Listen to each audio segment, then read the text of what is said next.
Spiral,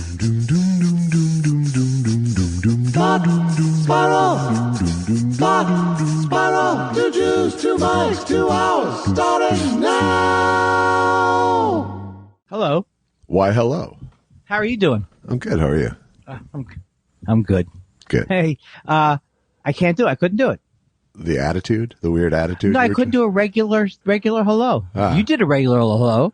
Yeah, well. And you even were ready to go further with it, like communicating like a regular, normal human being. Well, sometimes just saying hello back is a yes and. No, everything's a bit with me. Yeah, I know. Do you know that? I did. Do you? But the problem that people have been saying. Oh, never mind. Sorry. My cord was covering the record light, and I freaked for a second. So everything's Oh my God. good. Everything's good. I have to tell. Okay, but we're okay now. Yeah, we were okay then too. Oh, but you didn't know it. Yeah. I am very upset because I am not in eye contact with my Christmas gift. That was the greatest gift I've ever received in my life in terms of surprise. Yeah. Joy. It was really a Christmas miracle. Well, good. Tell the people what you got, Andy. Okay, thank you. I was going to take a picture of it because I have a selfie stick now. Oh, good. I haven't ordered a boom stand yet. All right. But I got a selfie stick. The selfie stick is the narcissistic boom stand, really. So when Saturday, first of all, I don't know, everybody keeps thinking I have a post office box. Yeah. I mean, that's nobody's fault. And you know what? To keep the haters away, let's say I do get it. I get it right in that Van Nuys post office is where I get my mail. Uh-huh. So when you said, "Can you get an Amazon package?" I was like, I don't even understand what people are saying. Why wouldn't I be able? I would, but it piqued my interest. And that was on Saturday. I didn't say, "Can you get one?" I said, "Where should I send one?" Oh, good. That was right. So in other words, you could have accepted it anywhere. That was all in my mind. Yeah. Right. So then Monday you say, well, have you been to the box yet? And I have not been to the box yet. It is about 5 o'clock. I hate that kind of thing. That's the way Wolf Blitzer talks. Tonight, Wolf Blitzer. So you say, did you pick up the thing in the box? And now it's more, what I thought bagels, cake, food, something. Yeah. Then I say, no, Josh, I'm on my way. Okay, you go, well, just want to make sure. And then I start to go, hey, this is not a can of corn, as they say in baseball, which I finally found out what that means. A can of corn is like they used to get a can of corn off the top shelf and they would knock it over into their smock. And that was a lazy fly ball. Huh. Really? So I get over to the place, and I'm going to be totally honest with you because I almost did it. You almost did. I almost said normally. Yeah. It's still funny to me. So I get there, and then I have to be honest with you. A thought crossed my mind. That box, I feel it. Yeah. And then the thought crossed my mind. Did that son of a bitch, because he hurt me so badly in the last show and felt terrible about it. Sniffling. Wasn't I sniffling? Yeah, I guess. You bought me an 8-track Tascam. I don't know the number because it's the first time in 24 hours I have not been in eye contact with the box. The Tascam 244 was the one that I had on a cassette tape. Yeah. That's not what it is. Yeah. And it is so exciting because for exactly the reason that you said when you said, and you wrote a note and the note said, and I don't have it in front of me, but I will paraphrase. It said, now you can't blame something about it. You won't be upset at yourself for buying it because I bought it for you. Right. That was the basic conceit of it. Yes. And I think that is now it's not your fault. I think is what I said. It is not my fault. Yes. That's right. It's not your fault. It's not my fault if 6 months from now I haven't changed a string on my guitar. I'm fine if it becomes the physical digital embodiment of the Harold Lloyd box set. I'm fine with that. Was it Harold Lloyd? Because I like that guy. I wouldn't mind getting a thing from him. That's it. Unbelievable. Just unbelievable. And exactly what I wanted. So I don't have to look and see what I want. You know, I don't have to do anything. Yeah. It came, and it was a true. And I also think you're making up for how horribly you treated me about my Christmas. See, I'm gonna come and get it if you keep thinking that. I didn't feel guilty at all, I have to say.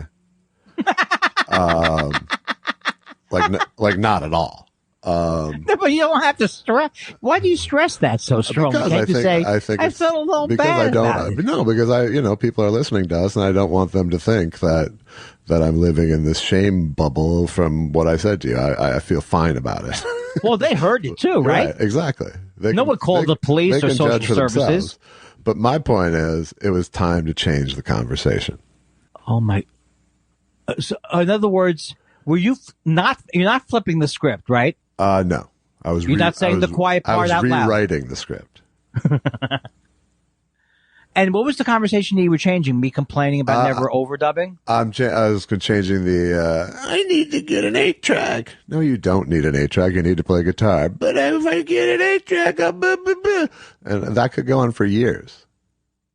Oh my God! You make it sound like and if I finish my taxes, and if I it's like a shame spiral. That's a shame spiral. So I had to. Oh man! And what a mensch! A mensch. And I guess if there was any guilt, it's just that I don't want to even be perceived as someone negative to the idea of you creating. I'm negative to the idea of you creating service for yourself. Which would be a good name for my next album. Yes. Well, Susan says she wants me to play around and I could play around with it too. Like I can make an Albert Brooks type album with it. I think that would be anything. That'd Any be fun. kind of 12-year-old with a tape recorder shit you want to do, that's great. I was a 12-year-old with a tape recorder. I know. And even younger. As was I. Yeah, but you didn't do exciting things like fake announce Met games with your friend for 4 or 5 hours. No, I did not. In a boring. No, it was fun. I mean, we had a lot of. I'm not gonna lie to you. I sold a lot of them. No. Yeah. So, oh God, it was just one of those things where you go. And then I went. And now, will you please stop telling everybody I have never done anything for you? Oh, I just want to say I'm really sorry because it's kind of on Instagram that I've started like a Real Housewives style feud with you. Yeah, it's a good about this. So I will no longer do that because you have done things for me all along. Right, and you could unblock me too. Look, that's a different thing. Right. It has nothing to do with me. Okay. That has to do with my people who run my social media account. So I walked from the first of all, everything has changed now, as you well know. Some idiot turned the clocks back, and now it's dark at 3:00 in the afternoon. Right. You want to go out and walk? What are we in Alaska? All of a sudden, so I get so excited. I got my Tascam, and I say, what I should do now? I had to go home, but I had to go by the market. What did little Andy do? He took the thing to the market. And what did I do first? I took it out of the box and I put it in my little pavilion's bag. And it was sticking out of the top of my pavilion's bag. So everyone's looking, look at that little guy in the mask. He's going to make an album. It's so cute. And I said, because I don't want that. I said, you know what? A recording artist? Herbie wants to be a recording artist. So two times in the supermarket. One at the cheese area. Yeah. I just put it down and walk away. Nice. I walk away. Nice. And it's not one of those things like, when you get to my age, you don't immediately know what you were doing. Right. You got to go, okay, what is it? What is it? I'm dressed. I have a jacket on. Right. Well, actually, I did have it was a little cold, chilly last night. So then I left them when I was in the checkout line. You ever have a person that it's like the guy's breathing down my neck? He's not breathing down my neck, but that's the feeling I get. So I start hurriedly moving my stuff. I leave it there too. Yeah, good. There's no muscle memory for an 8-track, really. That's true.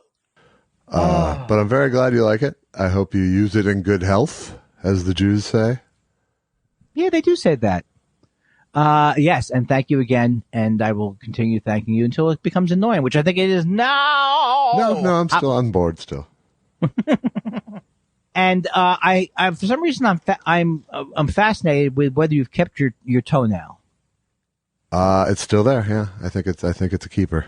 I can't even believe it. I'm so proud of you. Well, I'm not proud of you because you pulled what we call a Kindler, tripping in various areas around your house. Yeah. Also, did you hear the news? 4 to 6 cups a day of coffee could prevent strokes and dementia. 1 out of 2 ain't bad. Am I wrong, people? So I backed the right horse. Right. Are you proud of me? You drink close the barn door beans.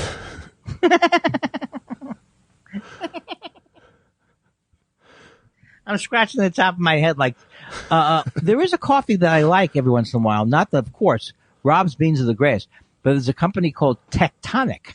Really? That does not sound like coffee. I know. I will agree with you that that's a bad name. It's like calling it Handyman's Coffee or... It sounds kind of like a ski brand to me. And you're right. And because they are people who are combining 3 brewing roasting styles: Australian, Nordic, and American.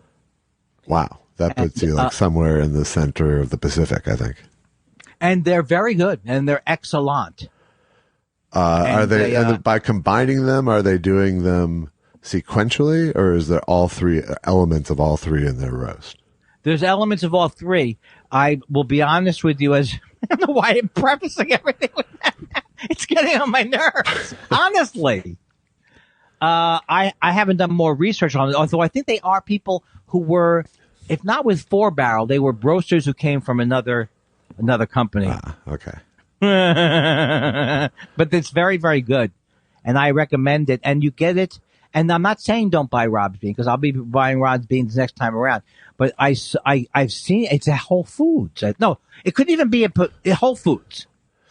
All right. Well, I officially couldn't give a shit less. Josh, can I just stress? Can you please remind the listeners that the most important thing to do, again, I've said it a million times when picking out coffee at the supermarket chains? Check the date, people. Check the date. That's good. Now, that was good. You acted like you cared for a minute. But the minute was like 10 minutes ago now.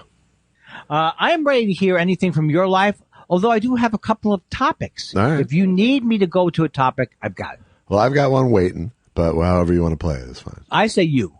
I went to Elvis Costello concert the other night. Where was this? This was at the YouTube Theater, which is connected to the new SoFi Stadium. And is that in Carson? That is in Inglewood. Wow. Oh, my God. How was it? It was a good show. He played for 2.5-ish hours, and it's not a great venue. The sound is muddy and kind of barny, because it's because its architecture is connected to the stadium's architecture. The ceiling's a little too high for what's going on there. But it's fun to see him, and he had Charlie Sexton with him in the band this time around, which was it really provided a nice backbone for everything. And was it all filled? It was pretty filled. I think they cordoned off. I think it's a venue that could be like 3,000 or 6,000 and I think it was more the 3,000 version. Right. But it was pretty full. It was pretty full of middle-aged TV writers. You mean people you knew? A lot of people I knew that I could recognize behind masks, Eddie Gorodetsky? Yes, I'm sure he was there, though it was one of the few times I didn't have a sighting. And there were lots of masks? I saw Tony DeSena there. Cool. How's he doing? He's good. And most people were masked? Yes. And did you didn't, or at least a large, everyone was vax checked. I would say it was the vast majority were masked for most of the show, I would say. Because I have noticed that since we talked last week, whenever we talked in Minneapolis, Minnesota is one of the states that it's alarmingly growing now, COVID cases. Yeah. And I think I wanted to call them up and say, I think I have some ideas why. My friend Josh was there, and he tells me people are schwitzing and they don't, because here in LA, I think the people are wearing masks pretty good. Yeah, it seems like it. I think that's going to start waning soon. Right. But you got ahead of the storm. There, you could see why people would be getting. Is this making you uncomfortable because you don't want to spread COVID, or do I sound like I'm saying I told you so? No, I think none of those. I told you that the numbers last week. I told you those numbers were bad in Minnesota. Oh, I didn't know that. I just heard that last night. It was getting worse. Yeah, like every other person has it. Comedy club goers but you don't feel. But why are you going to things now? Is my question. Well, in this case, I went to things because my friend bought me tickets for it a few months back. Is this somebody I know, or you're afraid to say it's Joel Madison? No, it was Rick Siegel. That's pretty funny if you think about it. Yeah. Hey, you tell Joel I said, how's it going? I don't think I will. No. I mean in a good way. Yeah. All right. So, okay. This is a friend I know because I feel like I know everyone who loves Elvis. You don't, but, cause that's just way too many names for you to memorize. I know. That's right. Yeah. Okay. So basically what I'm saying is I still don't think I should be, go anywhere and be with people, sit next to them for a long time. No, and I think that's not an unreasonable position. Yes. But I don't want to go to the mat for it. I don't want to make people feel bad about it. I'll keep going to the mat for it's a risk-reward proposition for you. Yes. But, I don't know. I'm waiting. I just got a true COVID test yesterday, so we'll see if... PCR? Or PCA? PCR. Now, I'm actually... That to me seems like... Well, you're not... I actually got a CCR test, and I had to know all the lyrics to Proud Mary. I got a CCTV test, and I had to identify a bunch of people from surveillance cameras. Okay. All right. I'm a comedian. I'm not funny. And yet I tried a joke. Boom. Not bad, right? No, it was excellent. Not bad. So far, there's nothing you could do. See, here's the thing. I hate myself, Josh. Yeah. You don't. You don't hate me. No, I don't. I hate me. Yeah, right. But what's annoying about someone who hates themselves? If they keep going back to it. Yes. Yeah. Yes. Yeah. Like, I have OCD, right? I've heard tale of it. Yeah. But you need to hear it every day. Oh, the OCD's oh, how am I doing today? I don't know. I woke up today. The OCD was all creaky. Right. No, I mean, there is an argument that your OCD is now officially baked in. That is. It's baked. It's baked. And that reminds me of those, the way you pitched that was like the old sitcoms. The two Jewish guys meet a Christian guy and they move in. And then this guy, and they move out. I remember that album of yours. Oh my God. How could we forget that? Oh, of course. That's an earworm album. Yes. For no, not the album, but the experience. And more like a tapeworm. Let's be honest. And I think I've said this before. I don't care if I've said it before. The guy, you remember the guy who was editing it? I do. And he was kind of I would call him morose. Kind of morose. I would go more with dour. He's dour, yeah. Right? So if I tell you this story, sorry. Comes in one day, all of a sudden he leaps to life. So excited. Someone mentioned something about, microwaves always ruin food. He goes, that's not true at all. People don't know how to use the microwaves. And so he goes through, and you could see his life coming to his face, the excitement, the commitment to life and to a story, all for that was it. That's the only thing he cared about and you know what? I took some of his advice and it wasn't bad. He was like the Warner Brothers frog when it came to microwaves. Right. But it was like 50%. He goes, you go 50% power. That's what people miss. And I'm like, Jesus, Christmas, you hate this project. You've hated every day that you've been here. You don't even like editing. You know you want to be a director. And this is the only thing that gets you excited is the microwave food. There's got to be something else. Well, the one thing I can say in his attitudinal defense, right, was that you started each session at like 10 p.m. Right, and not everyone just woke up then. And neither Susan or I knew any like editing terms. Right. No, that was a problem too, I think.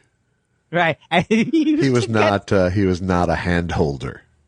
He was so angry about that stuff. That's where old Josher came in.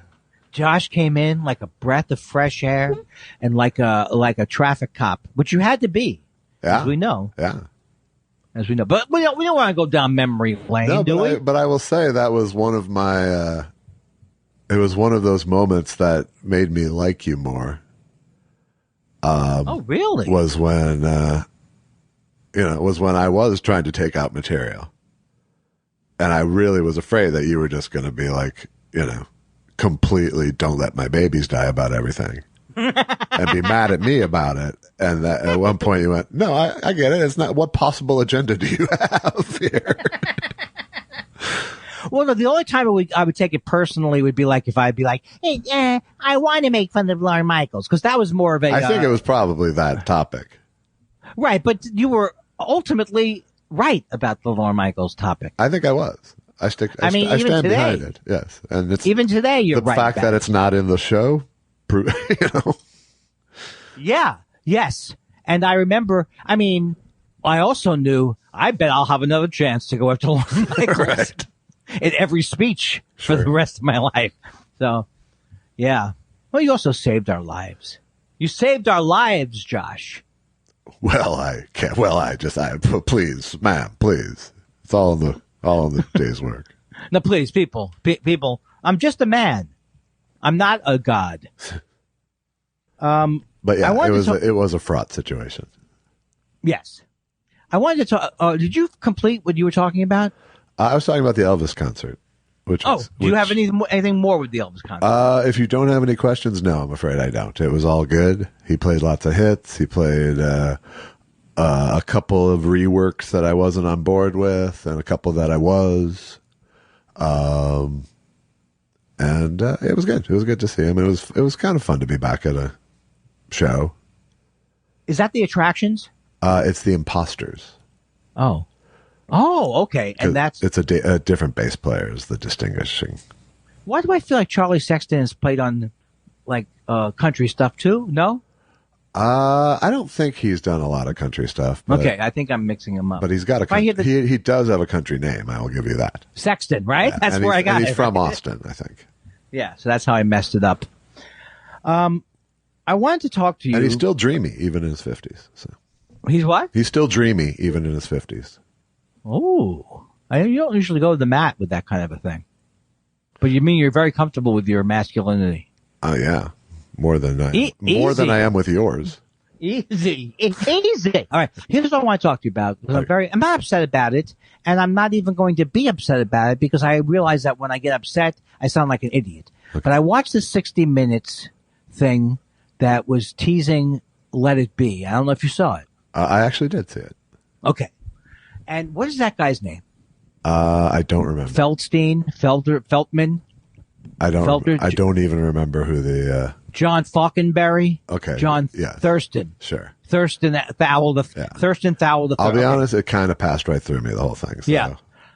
This guy got on my nerves. Okay, and I'm going to say this I want to have a discussion. I mean, you don't have to discuss it, or you can discuss it, or if you think we've covered it already, I was just going to tell you the story one more time, short. All right. It was one of the most amazing experiences of my life was going and taking acid, which I now find out from this FBI profiler who I listened to about true crime that the LSD I was taking in the 60s and 70s was way, way more powerful than what's mostly available now. So I can see why I had some trouble. It was super powerful. So I saw this not Grateful Dead. I saw the Beatles thing. I loved Let It Be. It's the only time I've ever seen it. I've never seen it since. And I was absolutely riveted and thought it was one of the most fascinating things I've ever seen. Because of the acid, I also loved Magical Mystery Tour. I know I've talked about it before. Look at the left side of the bus. Look out of the right side of the. So when this guy, whoever his name is, goes, it was only an 80-minute forgettable document. There was nothing forgettable about Let It Be. And wasn't Let It Be, didn't it contain the rooftop concert of Get Back? Yes. Well, how's that forgettable? How can this guy introduce the thing? You just asked me. Good point. Solid point. But the thing was, then I loved it because I felt reassured by Peter Jackson, because Peter Jackson seemed to be saying he liked it. He liked the original documentary. Right. Where this guy was presenting it like this was the biggest. And I am so goddamn excited about seeing this thing now. I'm coming out of my skin with it, but I couldn't stand the way that guy built it up. And I thought that Peter Jackson, I was encouraged by, he gets the Beatles maybe. Yeah. I mean, I don't have any reason to believe that Peter Jackson has any particular insight on the Beatles, except for the fact that he saw the 60 hours of footage, Right. But I mean, he likes the Beatles. Yeah. But right. I don't think whoever directed Let It Be had an axe to grind either. I think no. I thought it was an excellent movie. Yeah, and I watched it many times when it was back available on VHS. But it is the story of the Beatles breaking up, basically. And you can kind of see, as a doc maker, you go, you're gonna look for the story if you're making a feature. Peter Jackson feels like he needs 6 hours to tell the story, Wait, how long is it? It's like 3 nights. Oh, I didn't know that. Yeah. Okay. So, of course, if you're going to do that, you can show more, But if you're making a doc, you're going, what's the essence of the story happening here? And even Peter Jackson seems to go, yeah, there was a lot of tension there, too, Right. And I do think that Let It Be excluded a lot of the fun and the warmth that still existed between them. That's true. But that wasn't the story, really. The story was this group is getting on each other's fucking nerves now. Yeah, and I can remember how oppressive Paul sounded, but now I have a totally different. In those days I was John Lennon's the greatest. It's like I wasn't a Yoko broke up the Beatles person. I was the opposite. I was like, Yoko's fine, that type of thing. Right. So I think if I saw it today, I would be much more like just less biased, like I was when I was 19 or 20 or whatever, But I can't believe I haven't seen it. Okay, so how did you see it so many times? Because they did play it for a long time before they took it off, or it was out on VHS. It just never got released on DVD. So you saw it a lot on VHS. Yeah. Man, I used to rent it at least a couple times a year. Man, but anyway, the thing that just got me was like that 60 Minutes, the dichotomy of a show like 60 Minutes, where, arguably, even when they do their in-depth things, they're overrated. Even when they do that, because I know a lot of stories that they've gotten wrong and stuff. But when they start to do these fluffier pieces, or like I couldn't even watch the Andrew Sullivan piece. I did not watch it. Yeah. So I don't know if you watched it or not. Andrew Sullivan is a disgusting, despicable person. I've known that from watching Bill Maher. Why would I don't understand why they think this is a guy to showcase. I mean, I didn't even watch it, so I have no comment on it. But it's just, it just makes me so angry, because that's like one of the major shows that still gets watched at 60 Minutes. And someone has to watch a 15-minute thing about this basically racist, reactionary guy, Andrew Sullivan, who's been a dick for years. I just don't get it. Now, please take me down. I don't have take me down. I don't really have a counterpoint, except for 60 Minutes is a network Sunday night TV show. Yeah, I know. Who do you think is watching it? That's true. That's true. Did you watch the Andrew Sullivan piece? Again, it was all just kind of on. See how you can enjoy it. Well, you must have been more watching the the Beatles thing because that's like you got to watch that. Yeah, but I kind of knowing that I was going to actually watch the thing, I wasn't riveted to that either. Now, do I have to get Discovery Plus? What do I have to get to see this? Disney Plus. I'm not going to get Disney Plus. Well, you ain't going to see no Beatles thing then, are you? Then you don't get no Coke.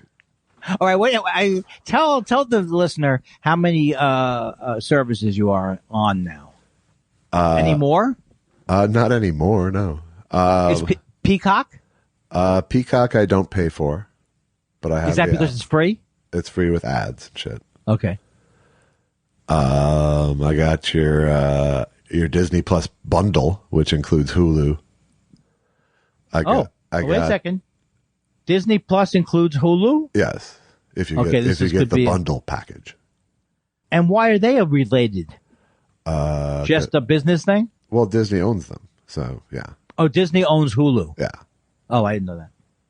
Originally, It was a conglomerate of a bunch of studios. Then I think Disney ended up with the whole thing. Yeah. I got HBO Max because I have HBO on cable. Right. Me too. I got your Amazon Prime because I got Amazon Prime. Me too. And I got Netflix because it got grandfathered in. I have Netflix. Okay, Netflix I'll probably always stick with. So really, once you get the Disney Plus bundle, you can go fuck yourself. And you have the same amount as me. Yeah, I don't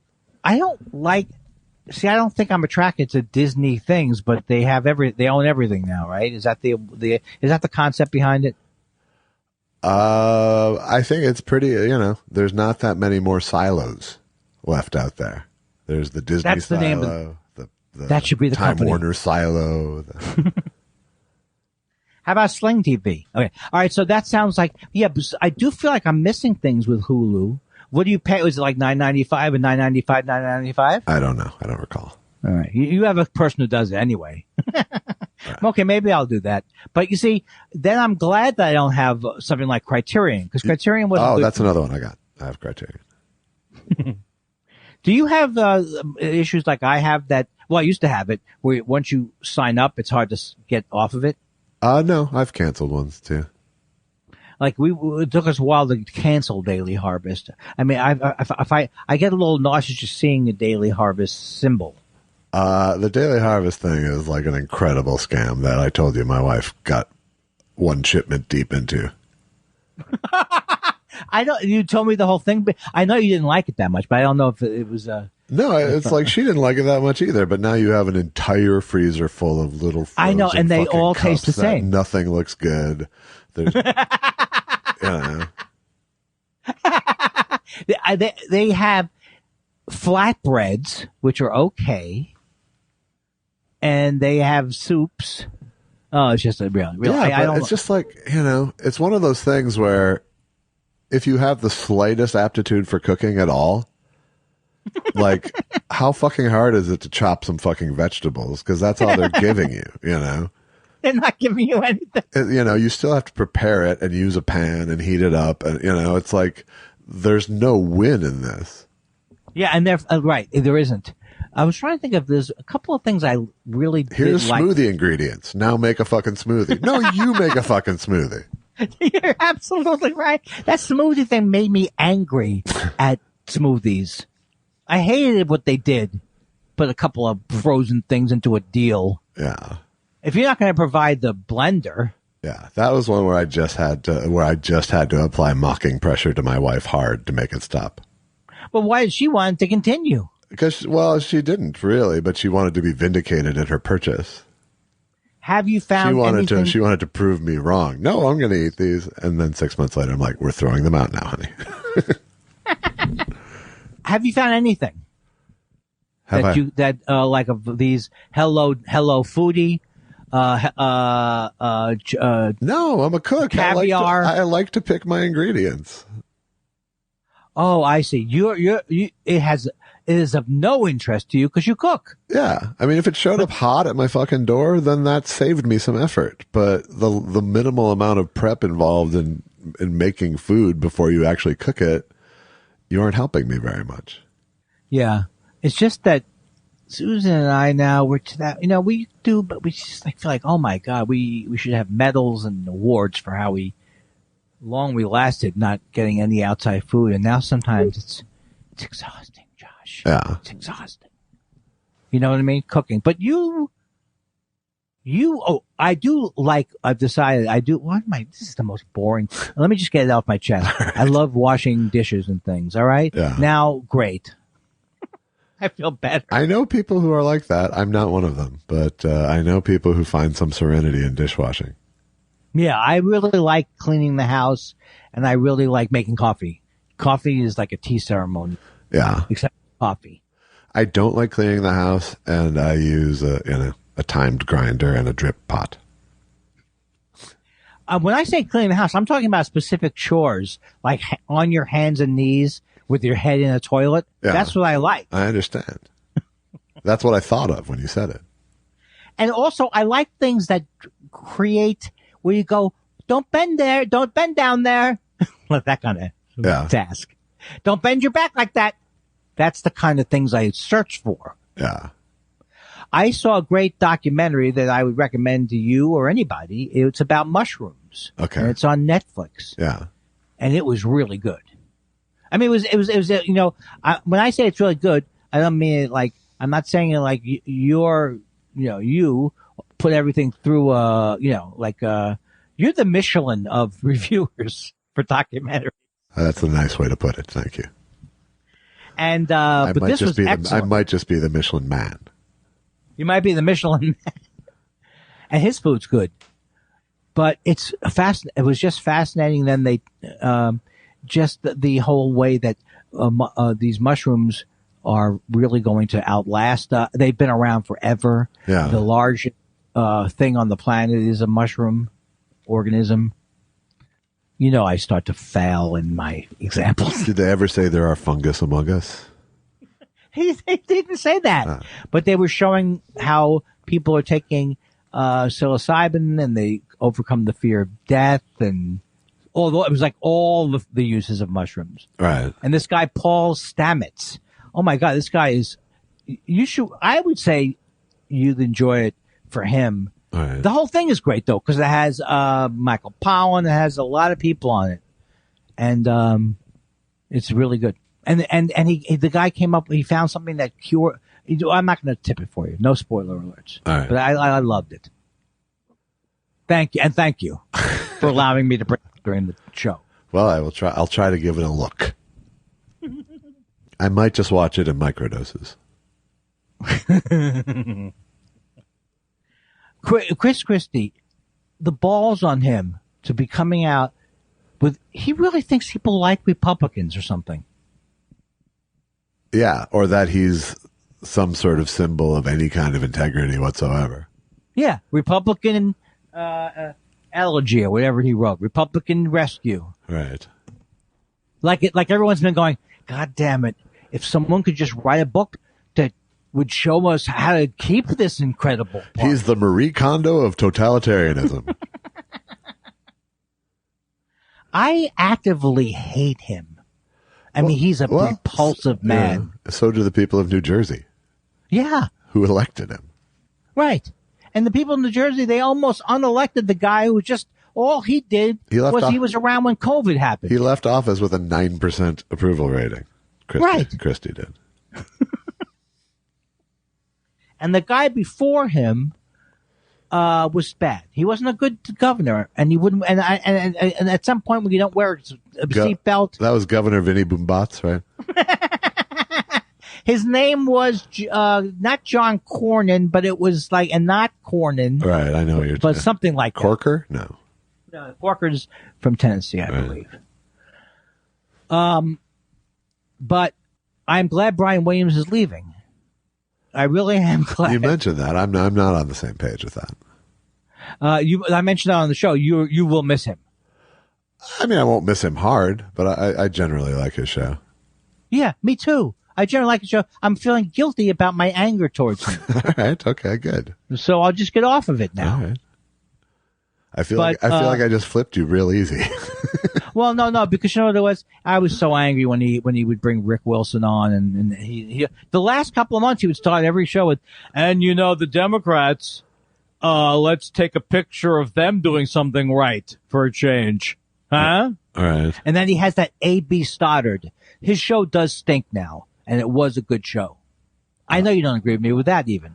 Well, you know, I don't have a strong enough opinion to really fight about it because I don't think it's genius. I just have found a comfort zone with it at 11 p.m. And I like him as a person and all that kind of stuff. But I think Rachel's leaving too, someone told me. Yeah, we've covered that. And so what's happening? I don't know. I think she's going to be doing less nightly and more bigger, longer projects. And so you? I heard you said that you told me at lunch you really wanted Chuck Todd to take over that slot because who else but him? I want to give him the whole evening, really. Why is he still there? Because that's where you know the network has their head up their ass. Yeah. Show me the justification for Chuck Todd being employed. I mean, with the numbers. It's just, you know, at this point, it's just the brand name. They need some brand names on their network. Yeah. Well, I realize now that I've gone too far in this topic, and not too far, too boring. Yes. He saw me too. He saw me too. He saw me too. He saw me too. He saw me too. That's a good song. That's almost like almost to the level of People's Court. In some ways, it's perfection. Yes, it is. And are they a wonderful? It's very company? Japanese in its efficiency, I would say. I think that's true. Are you back into the sushi eating world yet? I've brought some home. I have not gone to a sushi place, but I've had. That's sushi. what I mean. I've had sushi delivered several times. And and have you had good ones? I have. Yeah. All right. Thank you. The Valley has a lot of good sushi in it. The who? The Valley, the place we live. They do. Yeah. The Valley. Say what you want. I like statements like that. Say what you want about the Valley. Why do we have to erase? Maybe we live in the best area ever. Well, that's something one could say if they wanted. Did you? I tell you, my brother got mad. I mean, my brother and his wife got mad at me. Oh no, Andy! Apologize. I know. I did. Okay. I did. But here's what happened. You were wrong. This is so great. I can't even believe that my brother wrote this. Okay. So, did you see what I posted? It was just a bad tweet of me under the underpass. Why would you see it? Yes, and I did see it, and I think I even commented on it. Did you think that I had gotten hurt? No, but I saw very quickly that other nice people did. Yeah. So 10 minutes later, I had meant to do a JK with it, but 10 minutes later, I get this from my brother. What is this about? I say, it's a joke. Here's what he says. Is it funny? Friends have been calling us with concern. He has never in his whole life wrote to me with that tone. Yeah. Is it funny? No, it's not funny. You're right. It made me laugh so hard. Oh, God. I think he was really, in that moment, scared because I'm his only living relative. Yeah. And he really was saying, what is the fucking point? If you don't have something funny to say, right. There's no point in scaring people. Especially the picture where you actually look like criminal low-hanging fruit.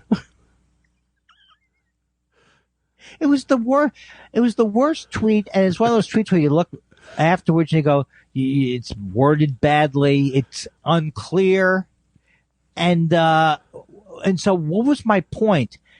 It is a good it's like you underpass. Well, it's like your first thing was assuming that everyone knows you're afraid of the dark. That's true. That's right. Another failure of that tweet. Right. I think most tweets do fail by the Speak for yourself. Most of my tweets fail because of an implied familiarity with a topic or been too long on Twitter. Yeah. But some of my stuff is gold. Oh, gold. It's gold. Oh, yeah. You just got to pan for it. Oh God. Is it funny? Is it funny? Because friends have been, is it funny? Because friends have been calling us. And I couldn't say, all I could say to that was, no, it wasn't. I'm sorry.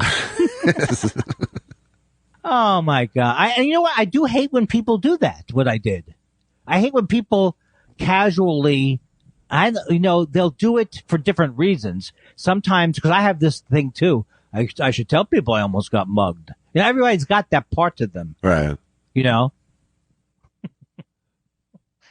It's a terrible format. No, actually, Twitter is the best of the four. I don't even go to Instagram. Rarely. Yeah, nor do I. All right. I'm tired of people and their brands. Me too. But what was I thinking about brands? Oh, Donnie Deutsch. Yeah. Whenever he's on, they always bring him on. So Donnie, how would you, if you were gonna, when was he popular as a sales guy? During the Mad Men era? Andy. Hey, Josh, pretty good, right? Andy was Josh. Andy, was it funny?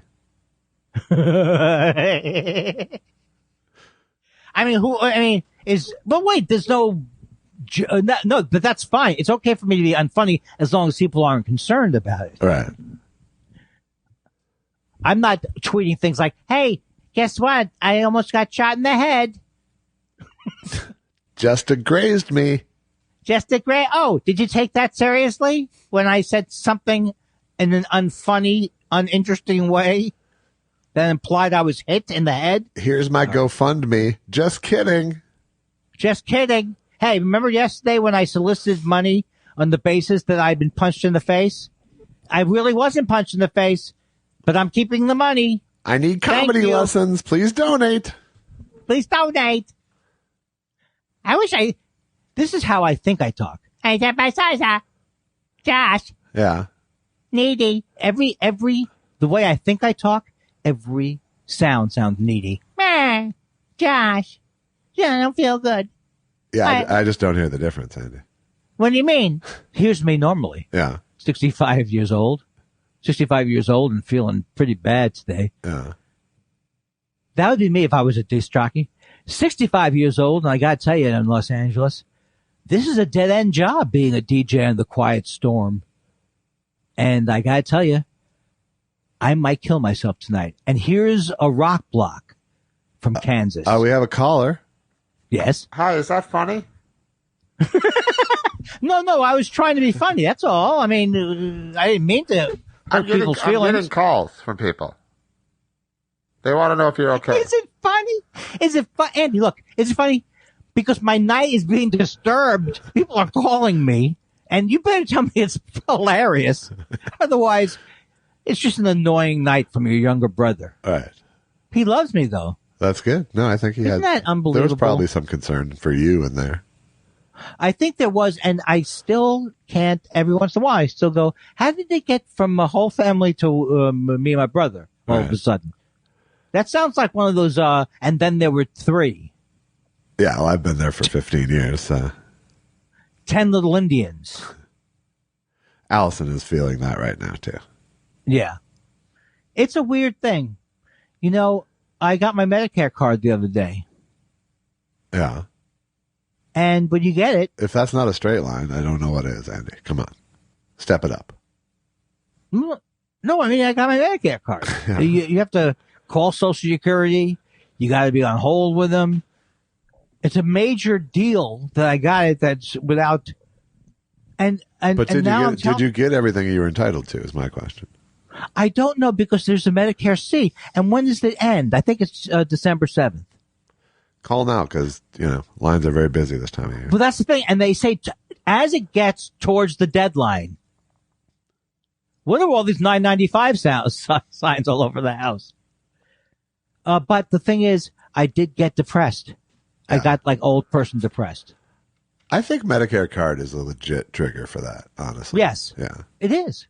I don't see any... The government doesn't send you many symbols beyond that. So when am I going to now get used to this kind of thing? Or am I going to go into that great night softly? You won't go into that good night softly. I think we can all agree on that. Oh, that's where you're wrong, my friend. I am reading a lot of books about death. I'm reading a lot of books about having had to go out with style and pizzazz. Yeah. And you are gonna you're gonna be like jealous. You're gonna go, I can't even believe it. He was, for the whole last year, he was like, I don't care. As long as you are happy. Right. And I wish the world the best. And I'll be like, that motherfucker stuck the landing, people. He stuck the fucking landing. Susan is still mad that I made you my medical proxy. You were wrong, though. I'm not wrong. Oh, that's good. You have that. That you do. I know you have that because you have a bit about it. Yes. I at least have a bit about it. All right. So me and the wife should do it. Yeah. Stop kidding around. Sure. It says right here, Advanced Healthcare Directive and Step-by-Step Guide. And it looks like the guy, I'm not saying it's him. Right. It looks like the guy from Karate Kid, who I think is dead. Pat Morita? Yeah. Yeah. Is he dead? He is. Well, I don't think he would have done this ad for Cedars-Sinai. Yeah. But it's staring at me from my music stand every day. Yeah. You heard me. I was trying to think of a wax on, wax off sort of joke. I like that movie. And I think we both talked about the fact that we both enjoyed that movie. It's a fine movie. But I have not kept up with it. I enjoyed the Netflix series as well. Cobra Kai? Something like that. It's Cobra. Yeah. It's Cobra, but yeah. I know it's cool. You know, once you found out later that my inability to pronounce things was based on a brain aneurysm. I would go, oh, that explains it. I'm very well aware that we've been on the phone. Not an hour yet. No. But it's into that area where I can feel like a taste in my, like a copper. It's almost like a copper taste in your mouth. You know what I always say? Once you smelled blood at a crime scene, you never forget it. Right? You do say that a lot. Like, too much. The smell the first time I went into your house, the smell of death here is overwhelming. There's nothing funny about my material. That's why you haven't been in my house for a year and a half. What's that? That's why you haven't been in my house for a year and a half. Except you don't notice me every day. I try not to look towards the house. Every day I trudge like the type of person that they do on the true crime shows. You put up a hand wall for your eyes.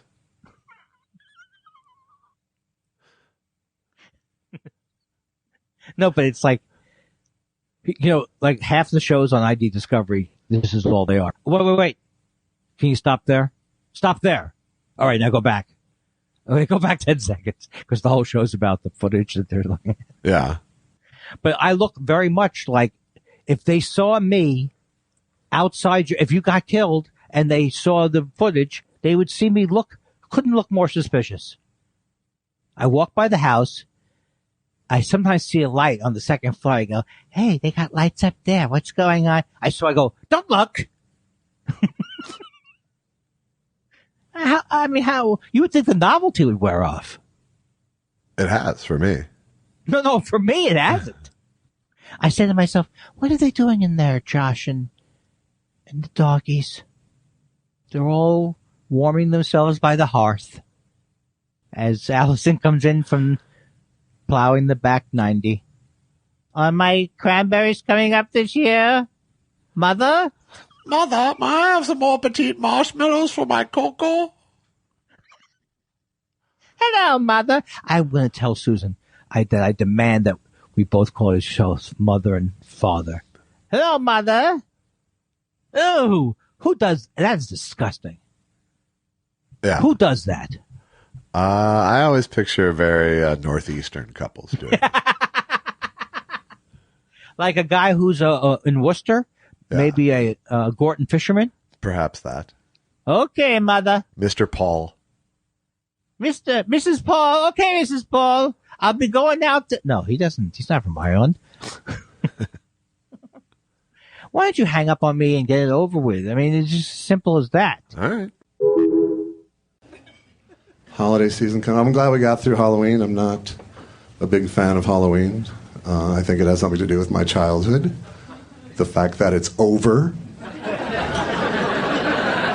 Fucking grow up. Come on.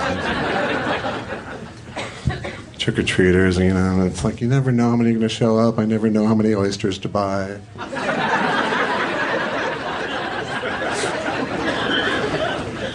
Although, like, the best job I ever had, you know, and by the way, I loved Halloween as a kid. I was a fat kid. It's the only time I remember having a work ethic as a child. Time is candy, people! Let's go! There's two sides of the street here!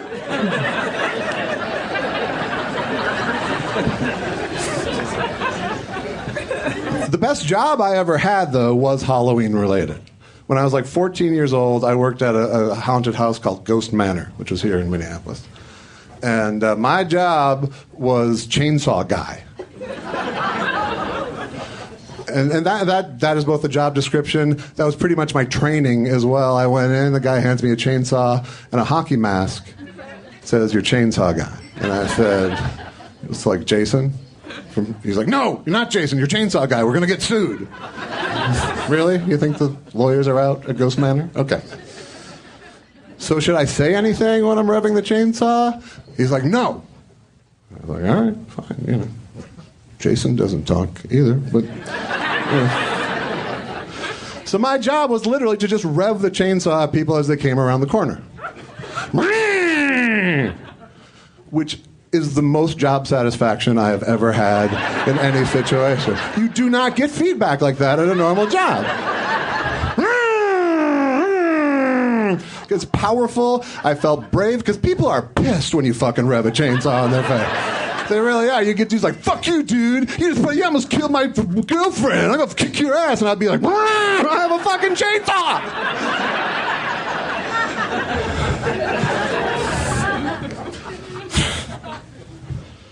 Thanksgiving coming up. I'm going to be doing the cooking. Got a new recipe I'm pretty excited about. I'm going to try to top the turducken. You know, the turducken is turkey with a duck with a chicken in it. I've come up with my own recipe to try to top this. It's a goose with a pheasant and a duck with yam and shellfish stuffing. It's a go fuck yourself.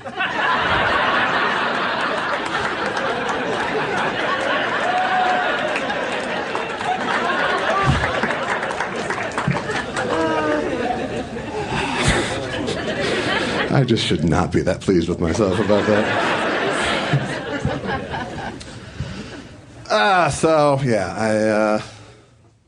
Not going to talk about politics. You're welcome. I think we can all just agree it's a terrible time to be alive, right? Okay.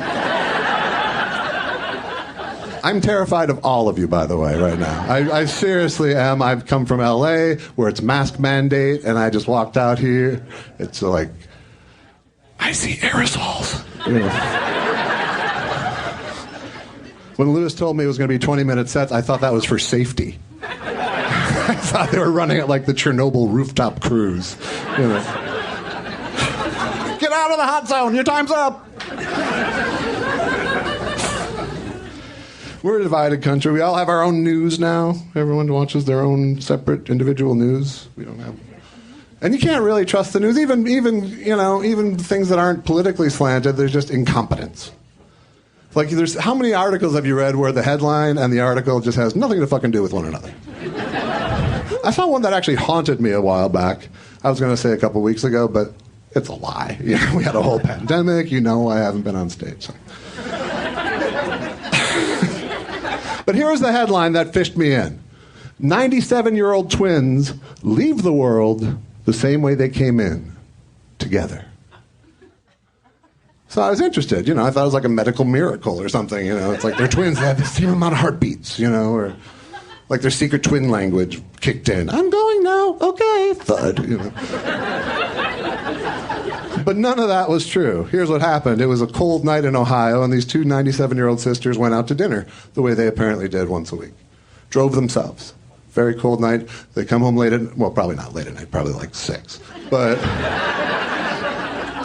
they came home. One of the sisters gets out of the car.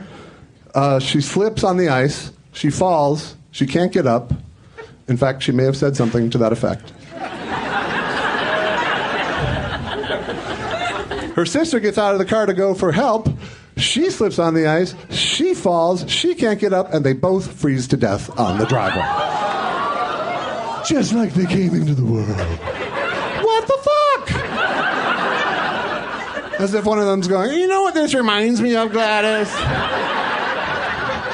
That time we were born, right? And it's like her relatives that they interviewed for this article, it's like they had only read the headline too. Because they were just like, I don't know how they would have gotten on along with one another. Yeah, because they were clearly such an effective fucking team, right?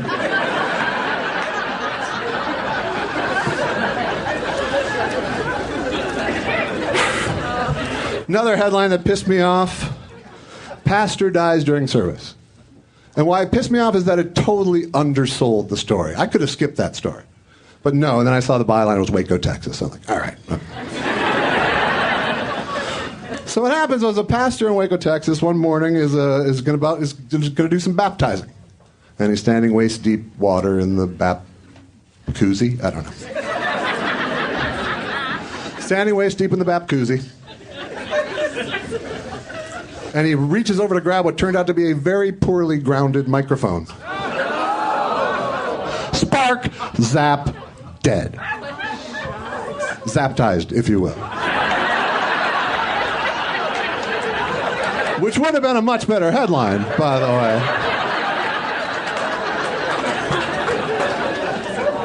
But what the headline should have been is miracle occurs in Texas. Think about it. When's the last time someone went into a Southern Baptist church and got a science lesson?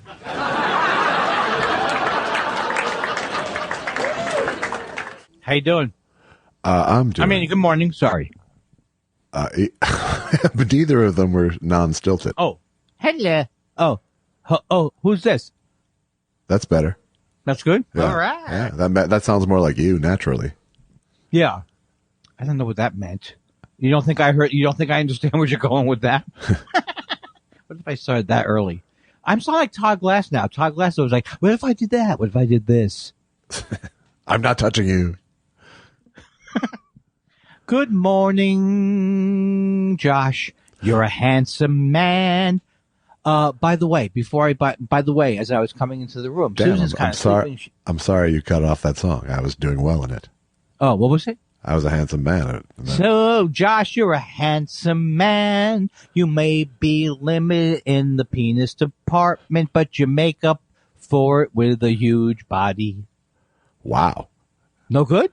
No, that was... Melody? Wrong. That was a small dick and a fat joke. Bad. But don't you think the song lessens the From flow? A tiny little old shithead. Oh, that's not nice. That is not nice. So Susan said to me, because she was kind of sleeping, but she said to me, as I'm going in to do the show, she goes, have fun. I said, have you heard the show? I was preparing that for 5 minutes. Yeah. Is it even true? I always have fun doing the show. No, I mean her saying it part. No, we haven't talked in several weeks. I understand. She talks to me through her lawyer. Yeah. And not a divorce lawyer. He's personal injury.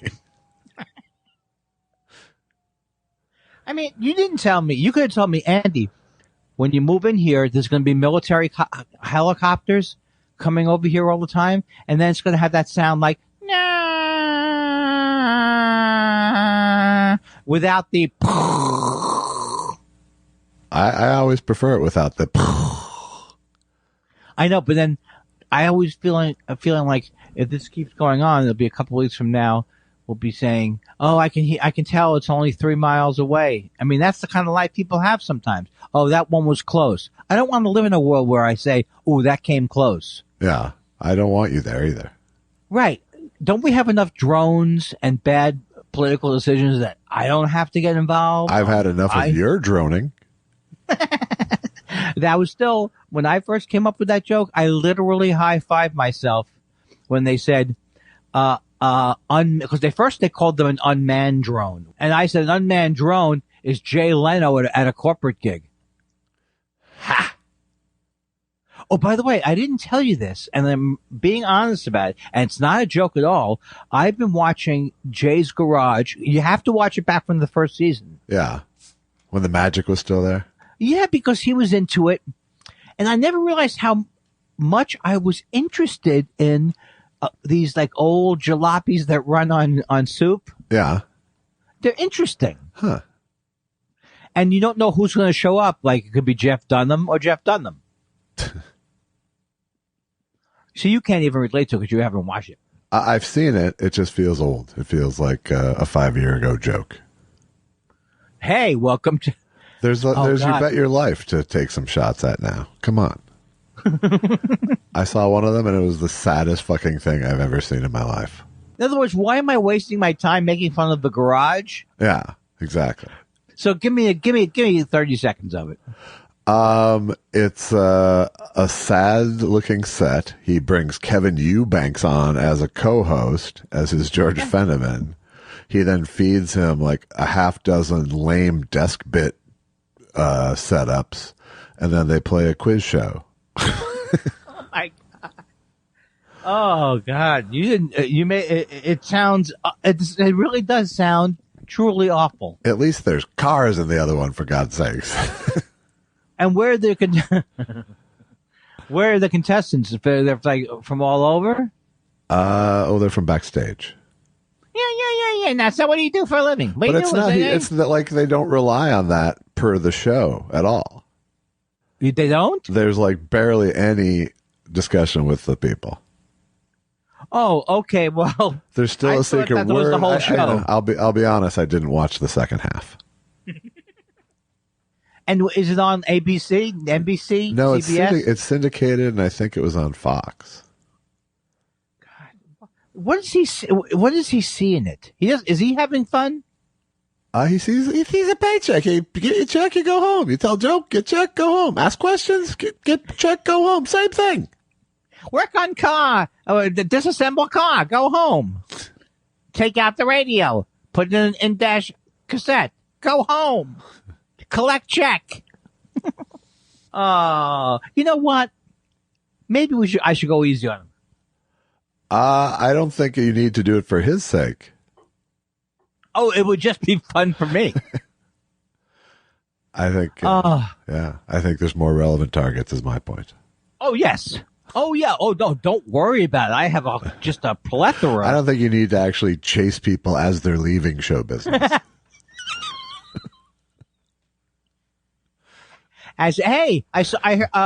Goodbye, Jay. Oh, I'm sorry. I heard you had leg problems. Did you just fall down a flight of stairs?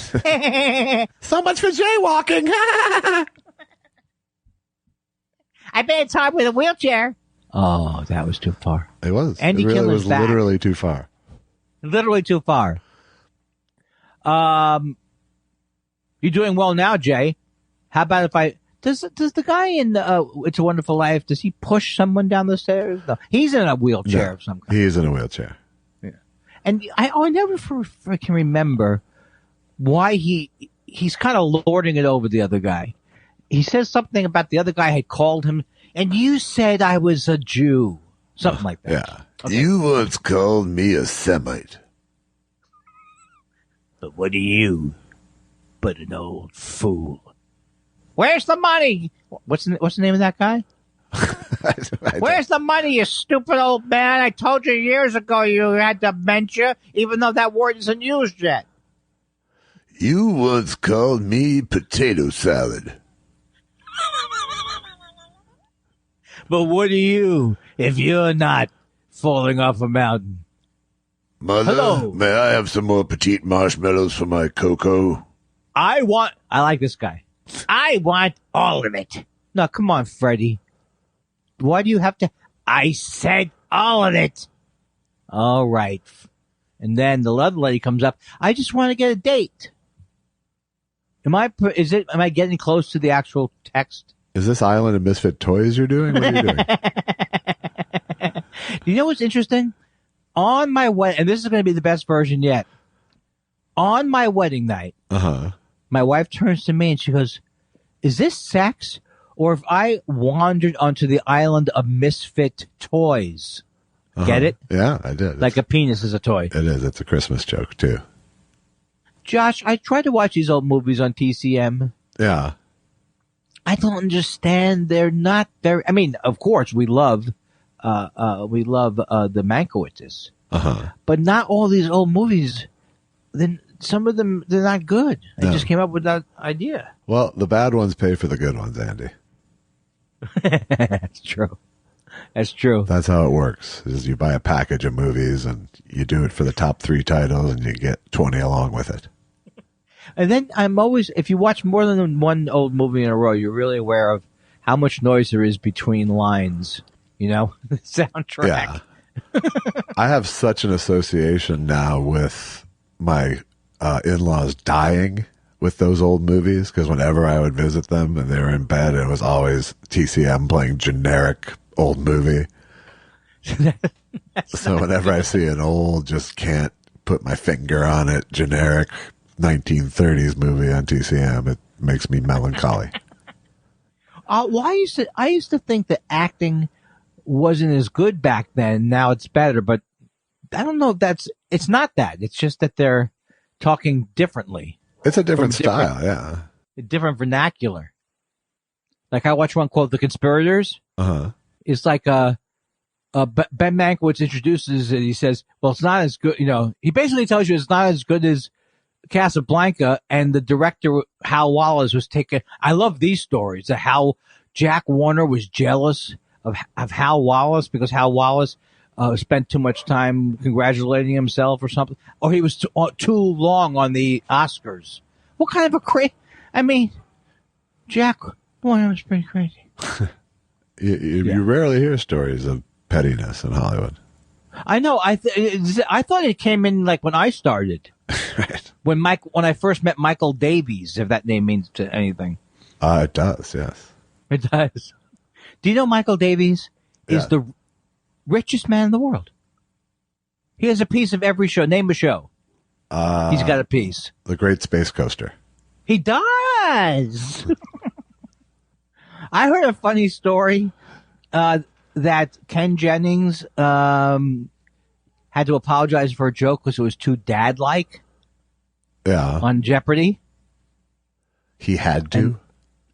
Well, it just became a thing where he said, I'll go to all of your houses and promise to never do a pun like that again. Yeah. I don't tell a good story. That's why we don't do the news in our show. No. Do you have anything? I was trying to think, is there anything we need to cover before we get into the letters? We need to cover microphone technique. I noticed that. Here's where I was. You ready?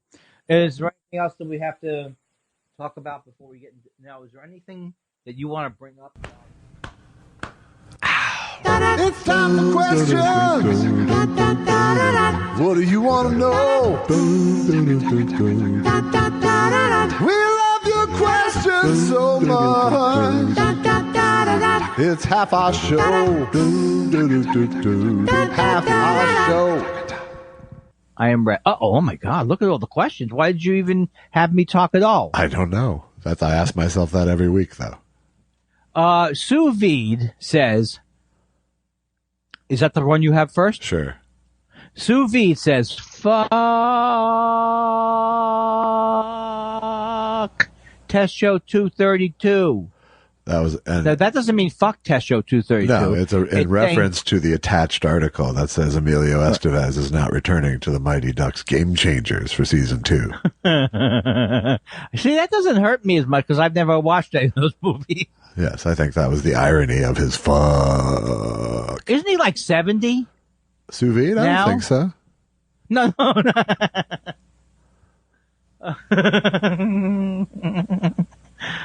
Exclusive.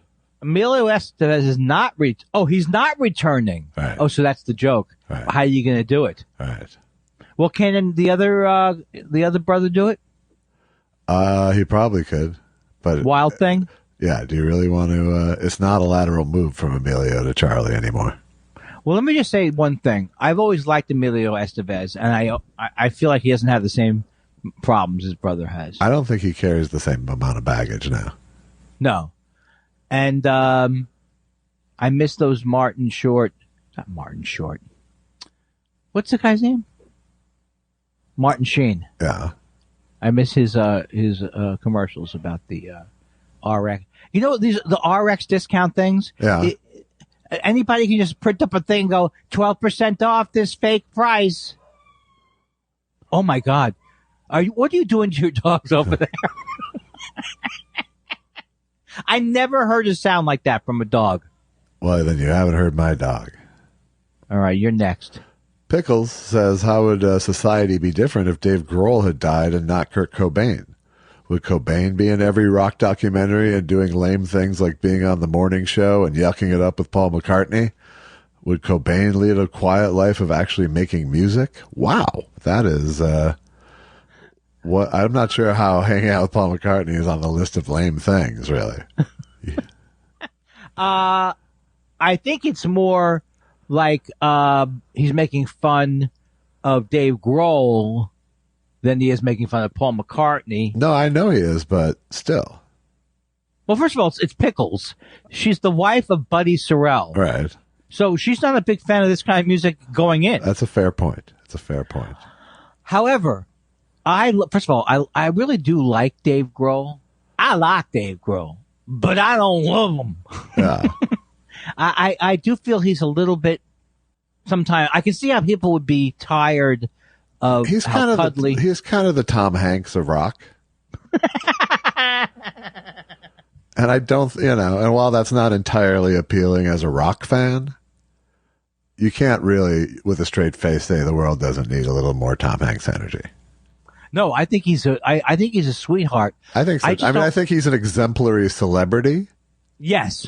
But I think he's willing to trade that for a rock and roll edge that one might want to retain. If I liked the Foo-Foos, yeah, then I would be more into it. But I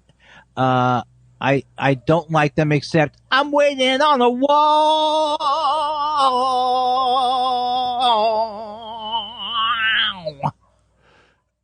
They don't sing like that. It's kind of shrug rock to me. I don't, it doesn't make me mad. It doesn't draw me in, I do like the name of, but I love those clips of them bringing up the fan on stage to play for a song. I love all their, yeah, they're good people. Yeah. They seem like good people. I like a lack of pretension, but eventually it does sort of come at a cost. And also, there is because pretension is rock and roll, and vice versa. True, but there's also a valid point to be made about people overexposing themselves. It's not even that's their fault, but he did the documentary about this recording studio, and then he did it. Yeah. So I get it. But positive people say yes a lot. That's true. So look, Pickles. What is maybe you are the problem. I don't know why I'm, a celebrity apologist, but I do, like I said, I feel like he's an exemplary celebrity. You're not going to get an argument with me. I wish he would hang out with me. I saw him at a place called the opposite of U-Bahn. It was called U-Bahn or something. Yeah. It was right by the Beverly Center. Remember, there was like a who's that guy? Not Nozawa, the other guy who's famous, who has the famous sushi restaurants. Sushi Bob. There's no Sushi Bob. No, there's not.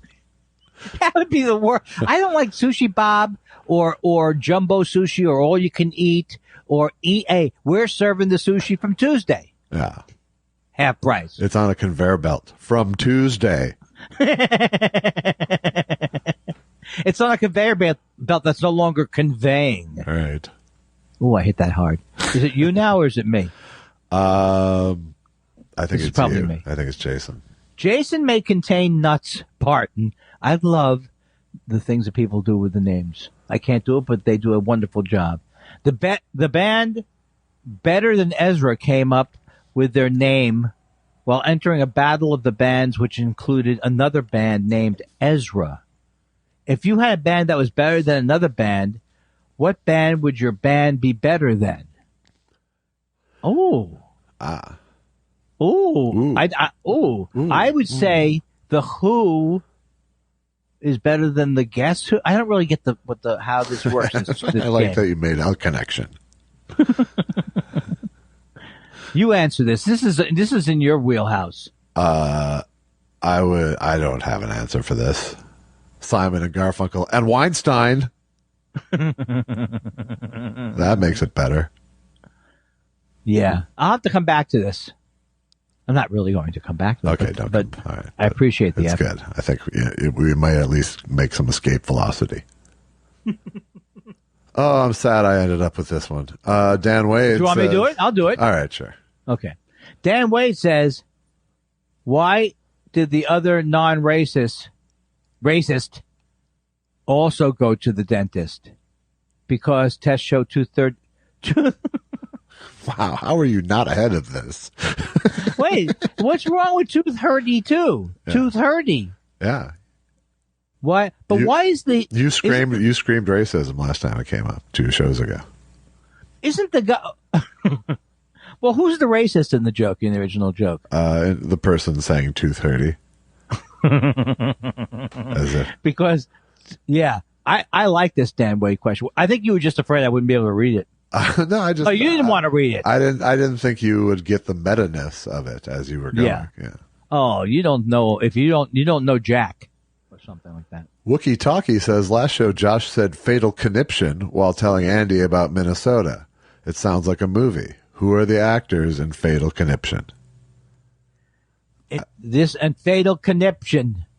It's Betty White, right? Sure. Yes, and because she's going to have because she could die because she's so old. Do you think Twitter dies when Betty White dies? You know that Betty White never walked on the moon, right? You know that's bullshit, right?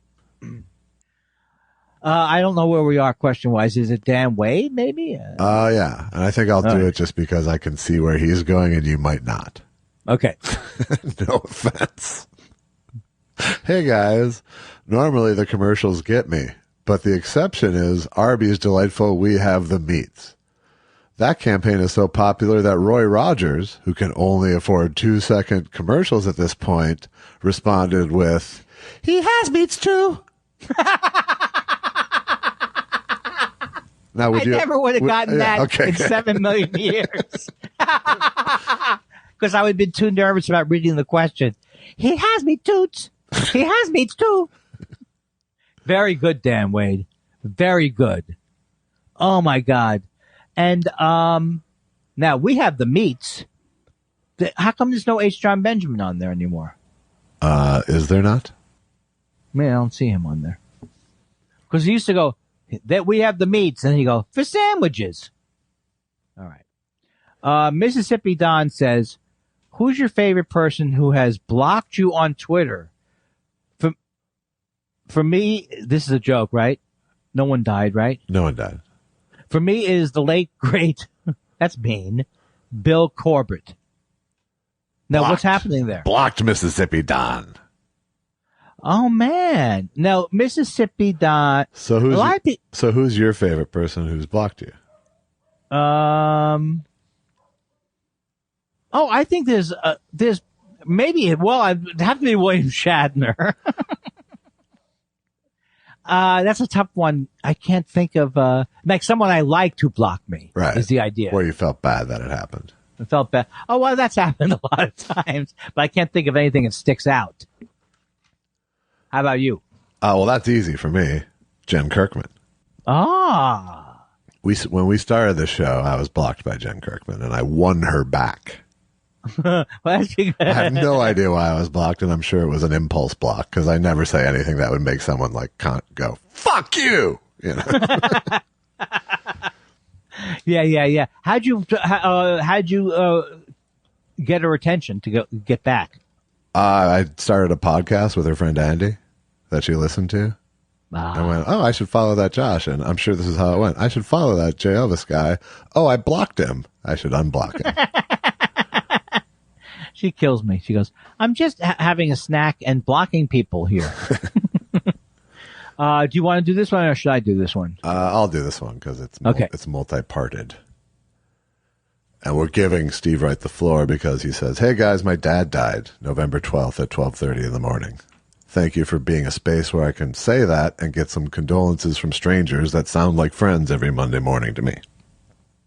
Perhaps someday I'll be the oldest Irish Catholic, current atheist, sorry, Andy, to be in therapy. Maybe it's actually the youngest. That's a question for Tesha 232. What's the over-under of an age of a Jew entering therapy versus an Irish Catholic?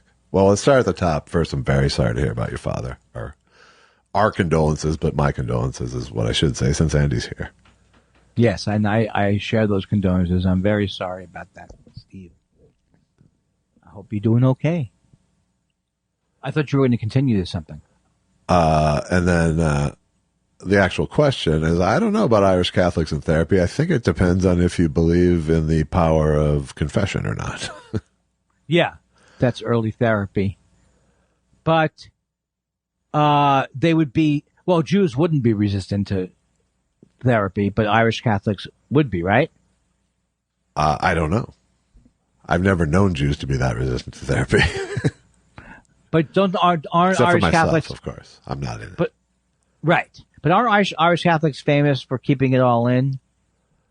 No, they're later? famous for drinking. Right. Well, who am I thinking of? Is that guy who came over As a way of my keeping it all in. What is that guy who did the dustis to ashes to dustis, ashes, my mother's ashes, my father's ashes? Angela's you know what I'm talking ashes? about? Yes. That's my image of Irish Catholic people. They keep it in, and it's just everything is a what's it called when a stereotype. Yeah. I think I'm the oldest Jew. Most of the British Isles have some form of emotional suppression as part of their character. And Jews, like, except for those fuckers from Wales. Woo! Put a cork in it. Welshie. Put a cork in it. I like that one. What did I do now? I dropped something.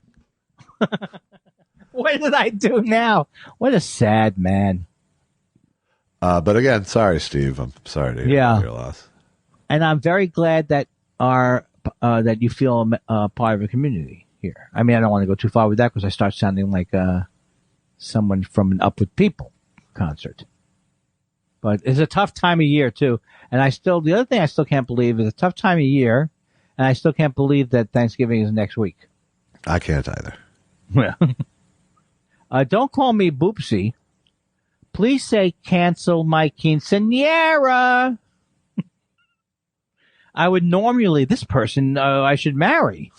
I would normally set up a joke where that would be the punchline, but I just had my booster and am too tired. Cancel. You know, I had a terrible meal at a Mexican restaurant the other night, and I just stood up in the middle of the restaurant. I said, hey, you know what? This food's so bad. Cancel my quinceañera. I think I woke my wife up. Jumpy Bean says, I wanted to make a mixtape of songs with repetitive consonants, such as Aerosmith's "ca-ca-ca-cow" or the "my Sharona." I think this is called initial alliteration, and I just found out that repeating vowels is called assonance. Jumpy Bean. Heavy on the ass.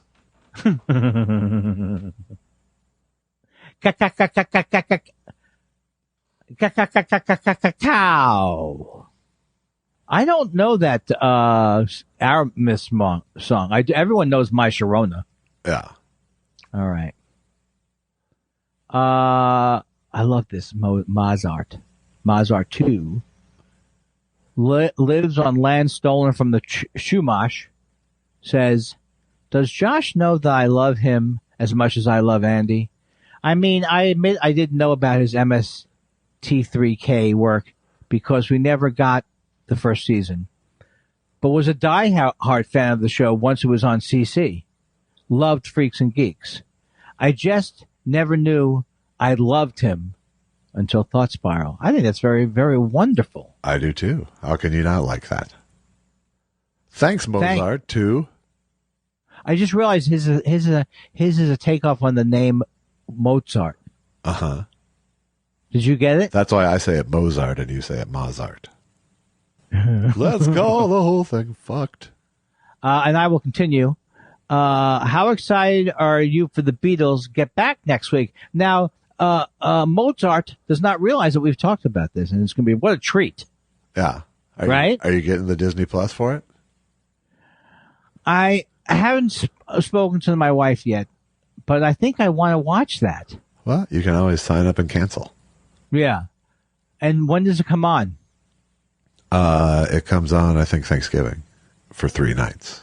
Oh, that would be good. Why not? I think I will do that for sure, because it's actually something that it'll eventually be available everywhere, but it could be a long time, right? Yeah, and I don't know that it will eventually be available everywhere. It probably will. All right, I'll be looking into my package deals today, and then I'll be doing something with this. My own private no remo says last episode Josh suggested to Andy he needed a project. But then I solved that by buying him an 8-track. May I suggest doing a book?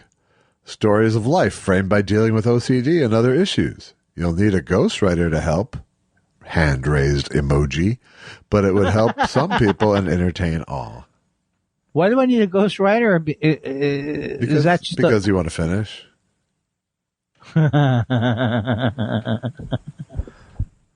I am working on a book. No, writing one, Andy.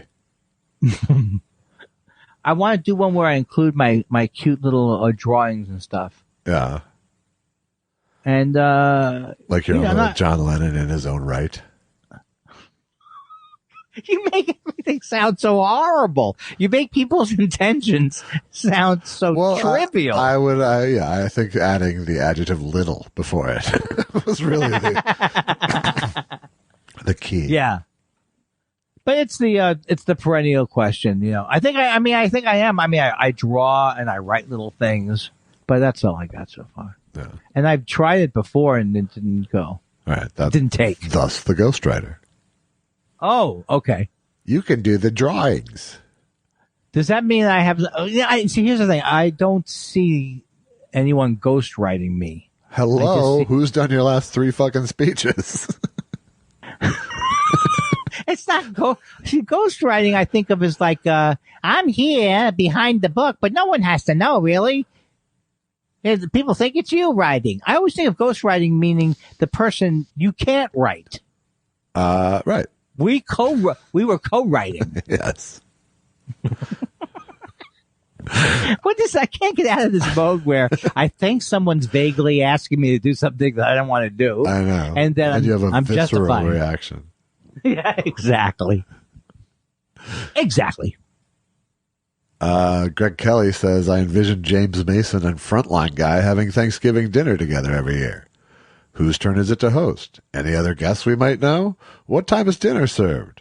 Who's favored in the post-dinner and ping-pong match that has become an annual tradition? Wow, quite a little world you built for yourself, Greg Kelly here. Well, I'm glad everyone's coming over tonight to the all-impression Thanksgiving feast. I'm making my traditional turducken.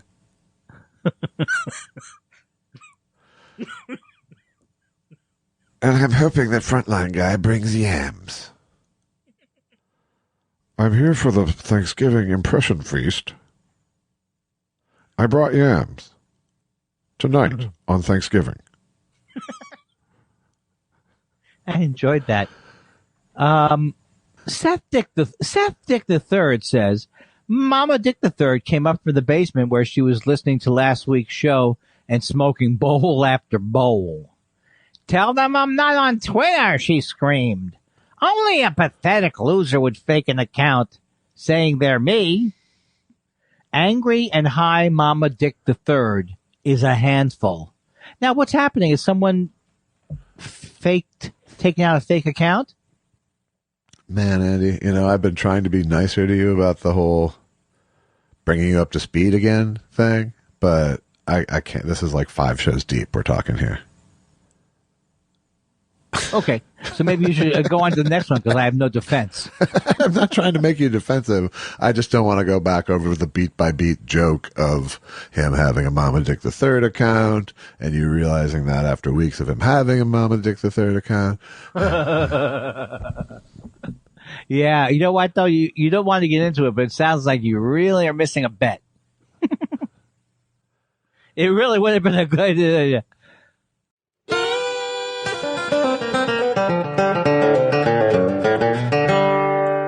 Michelle,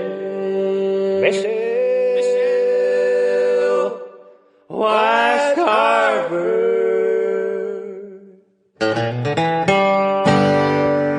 I love a woman. Her name is Michelle. She makes my life worth living. Take it away, Josh. Josh, I think we need more audio of your Acme comedy set. What we heard was goddamn fabulous. Andy, it seems that you're taking better care of yourself. This makes me happy.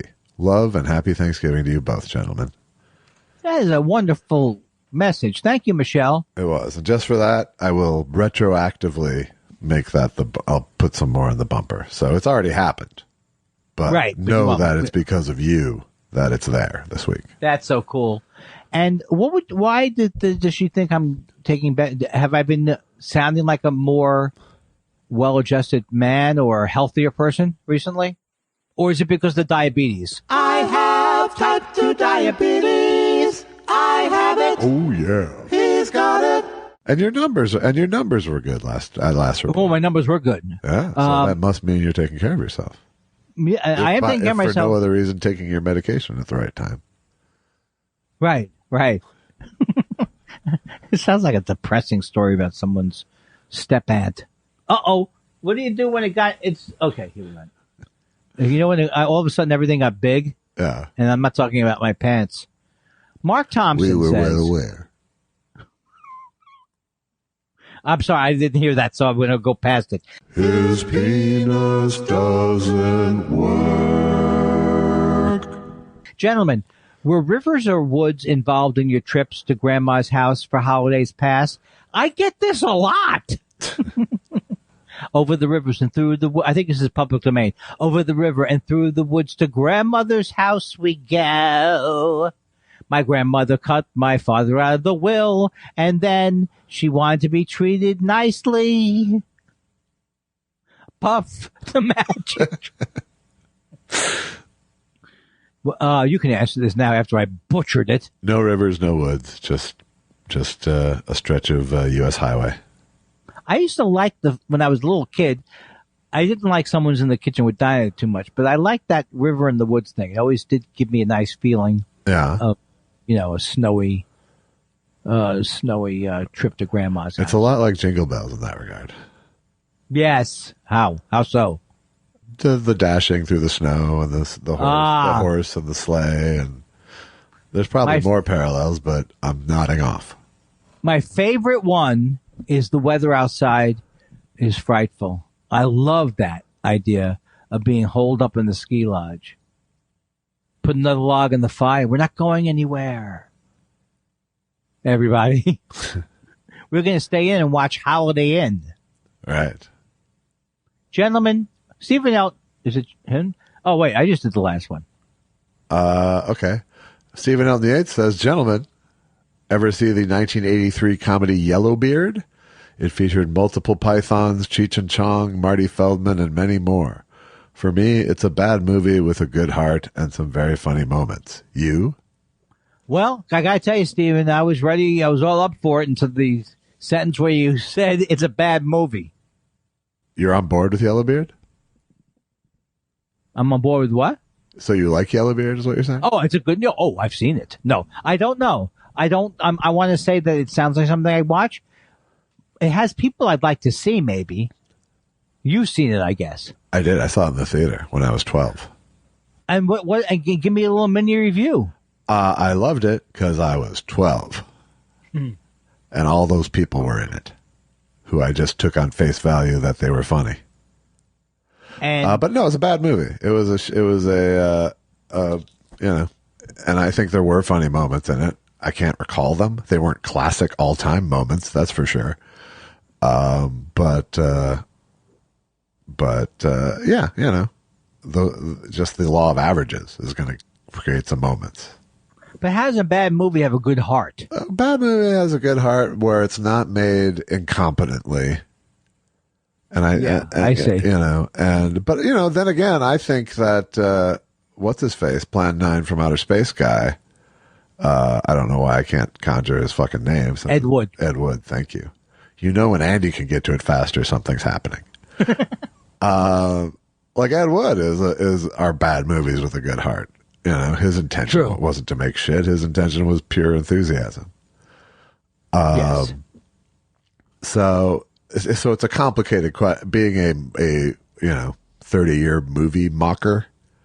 Right. I've thought about these things a lot, and you definitely feel vibes with movies where you're either mad at the filmmakers or you're kind of feel bad for the filmmakers. And the ones that had a good heart, sometimes that good heart comes from like something like Yellowbeard where there's money behind it, but it's like a bunch of good people and they're trying to, at least they had good taste in people. Yeah.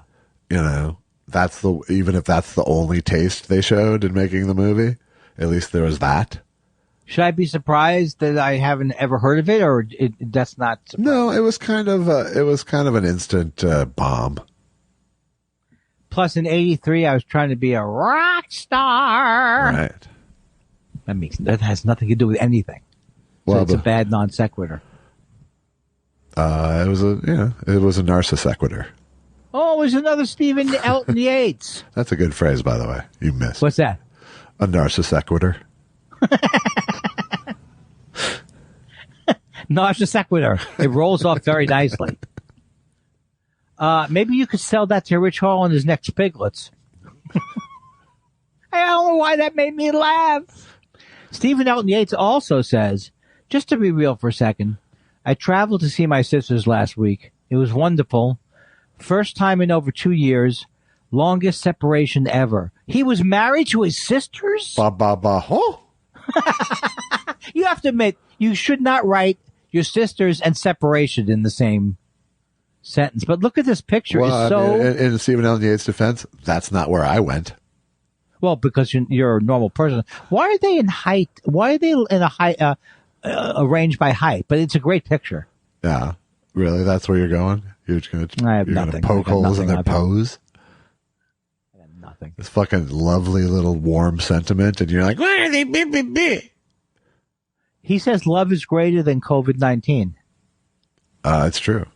That's a good, I like that. Although there's two arrows pointing that way, so it might mean love leads to COVID-19.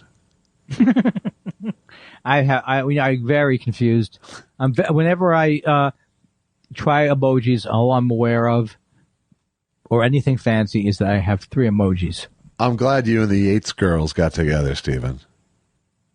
I suspect they're Nay Yates girls at this point. But Nay? Did you say Nay Yates? Yes. Man, you're like a word Jones. You laughed at that? I did, sure. Thought you had that ready to go like that. So yeah, congratulations. You're a happy looking family. You can tell that he's a mensch from his photos and his energy. Absolutely. Yes. He's the Tom Hanks of podcast listeners. Am I wrong that are you going to do the next one? Because I could do the next one. I don't care anymore. Isaac Crow says it's National Novel Writing Month. How are your novels coming? I just used "and a third thing" for a sentence I didn't know how to end. What a useful tool. Happy November. My novel's doing, interestingly enough, making a lot of progress on it. I saw my ghostwriter. He was rattling chains in the attic. I tried to get my ghostwriter, but he's working on the Travel Channel. It's an exclusive deal with the Haunted Travel Channel. 6 more. Oh, Andy Kindler. Oh, that's not me. You can't read your own question. No, that's not cool. Bilal. Oh, Bilal. Do you know how to pronounce Safar? Bilal Zafar is how I say it. Bilal Safar, who I know personally. Do you guys have any anti-vax friends, family? How's that going? Love you, XO. I'm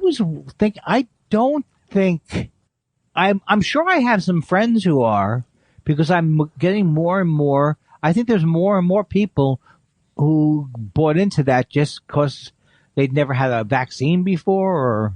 So I wouldn't be surprised if there are, but I can't think of anybody specifically. I know of one in my family, a nephew of mine who's in New Mexico that has not. He hasn't been vocally anti-vax, but he hasn't gotten it. Man, it's very strange. But I'm glad that I don't have anyone I don't have anybody in my family. That's a joke. I just wanted to jump in because Stephen Wright jumped in on this thread. He says, "Oh shit, I'm going to hijack the shit out of this question with my crazy spiral. At my father's funeral luncheon, my niece noticed my Vivid vaccine sticker on phone and asked me about it. This leads to a talk that reveals my sister and bro-in-law are not vaxxed. I've been hugging these people all week. And don't regret it, of course. We were all grieving a father who was mostly absent, so it was complicated. Now processing all this death shit, plus trying to figure out what has happened to my sister. That's my overshare for Test Show 232. Wow. M. Letzum says, where do you hide the bodies, Kindler? Uh-oh. She's bringing up the old rumor about me being a hitman for the Mossad. That's where the fantasy ends? Well, what do you got? You got something better? No, I just wanted to hear more of this tale. Oh, well, she's referring to the fact that that I did serve with Wolf Blitzer in the Israeli Defense Forces. Uh-huh. So I think she's literally asking me where I hid the bodies. Right. I've never killed anybody, and I want M to know that, and I want you to know that. I thought you served with Dr. Ruth, actually. Why'd that make me laugh? I don't think that should have made me laugh. I'm angry. But she actually did serve in the Israeli Defense Force. Oh, in the you War of fooled me. Independence. Oh, man. Chaotic Neutral says, so I was talking to my cousin Carbon about the controversy in the Dick the Third household. We're both on the fence, but did he point out that nobody's banging down my door asking me to create a neutral verse? I don't know what's going on, Josh. I know you do know what's going on, and it has some kind of a multi-week thing with Mama Dick. Yeah. And I've got so many things going on in my life. I don't know if I can handle another rumor mill. Right. Yeah. Take it off the thread, boys. Well, you could answer. I don't. This was between them. The Dickiverse and the neutral verse have to fight it out. Yeah, we can't. We can't be. You're looking for Doctor Strange's podcast. Josh, have you directed or produced? Oh, Rob links in bio asks, Josh, have you directed or produced any music videos? Also, I am way back at Test Show 76. Am I listening of your wonderful podcast? Thank you. So hello to my future self. At the rate I'm listening, it should be about February 22. This is exciting. People they're racing through them. I love it. Well, welcome to 2022, Rob. No, I've never produced or directed a music video, but I would. Yeah, and you'd be damn good at it. Aha. Mm-hmm. I did just direct a video for my jazz lab teacher from high school for the tribute they're having back there this month. Have you told me you took jazz in high school? Maybe. I don't remember this. What'd you play? I played a lot of things. I started on trombone and then moved to keyboard, and then Lance Strickland, who was the teacher, who was just a wonderful guy and a wonderful teacher, and really taught me everything I know about music. He let me sort of jump around. I played vibraphone, I played bass, I played drums. He let me sing a couple times because I think he learned very early on that I was not a dedicated musician, but I was very musical. Right. Right. But he knew I wasn't going to like drill my Mixolydian scales. So I think he, rather than dismiss me emotionally, he found a way to embrace me. So you learned how to read music and all that stuff. Well, and I knew how to read music going in, but I learned everything about music theory from him. Everything about improvising, everything about how music is really built from him. Everything else was just sort of instrument instruction. Yeah. And did we talk about? I like that thing that Paul McCartney wrote in the New Yorker about because I had never known about the backwards lead on. I never knew any of those things, so I always like to read those things. I'm Only Sleeping was the lead backwards. Yeah. Well, when you get the Disney bundle, well, it's even hard to talk to me now that I don't have that background knowledge. You can watch the thing with he and Rick Rubin on Hulu, which was pretty fun. Yeah, I like Rick Rubin. I like what he did with Johnny Cash. Yeah. Okay, I would like you. Is this the last letter? Unless you're going to read some physical letters. I might read a couple physical letters real quick. All right, so I will do this one. Gentlemen, from Gomar Komar. Komir. Which is what I've decided, not him. Gentlemen, what are your thoughts on the popular sandwiches and wraps of the Eastern Mediterranean and Levant? Is it Levant? Shawarma, souvlaki. Shawarma, souvlaki, gyro, doner kebab, falafel. Have you had the turkey by way of Canada? Wonder that is a Halifax doner. I butchered the question because it confused me. What is a doner kebab? I don't know what a doner kebab is. I hope it's not human flesh from the Donner Pass. Well, there's only one end, so that's why. Right. Yeah, well, great. Doner kebab. That's even worse. I don't have I like shawarma, I would say. I like me a shawarma. I like souvlaki. I like gyros. Or gyro, if you're from the Midwest. But I don't crave them. I don't like falafel all that much. Yeah. And I've never had the wonder that is turkey by way of Canada, Halifax doner. Yeah, that's above my pay grade. All right, let's hit a couple of questions, then we'll leave in haste. Christopher says, Josh, Andy, number one, I agree with you about the tired talking dog social media conceit. In fact, I used to have an account for my late dog where I corrected other dogs' online grammar and tell them as a dog that I found the stereotype offensive. Was that any funnier, or was I fooling myself? It was funnier. A little funnier. Yeah. It's meta funnier. And Right. two, the recent James Mason Rice Krispie skit made me want to hear James Mason's take on wait, what? Can you oblige? Well, I would never be caught up in that sort of modern wait, what?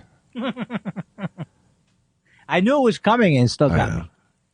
Love you guys. Keep up the good work. I would not have made it through the working from home without your positive, acerbic energies.